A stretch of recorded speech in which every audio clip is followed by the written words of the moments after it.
Massive resistance was a phrase which I think probably entered the language out of Virginia, but which was in fact a way to describe the complex of legal and social and economic forces that were mobilized to simply say never, never, never to integration.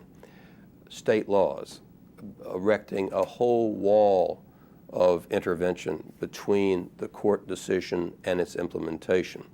State laws calling for the closure of public schools if in fact integration came.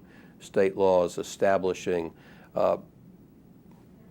state police, secret police operations, as with the State Sovereignty Commission of Mississippi, designed to investigate, intimidate, and otherwise stifle any kind of real integrationist work.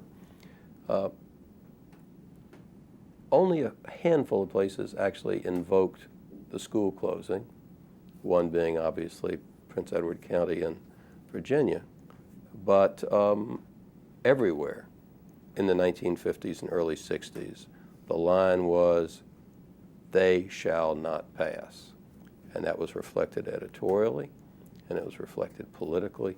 It was reflected in the white establishment of power across the South. You have to understand that J.J. Kilpatrick is not a Southerner. He comes from Oklahoma. He arrives at a newspaper owned by a blatant racist, and he somehow becomes the great philosopher king of the racist position. He is a person, as today as then, who has immense talents as a writer. He has an extraordinary, I think, intellect. He, at that time, applied both his talent and his intellect in the interest of an indefensible system, and he did it with passion and vigor.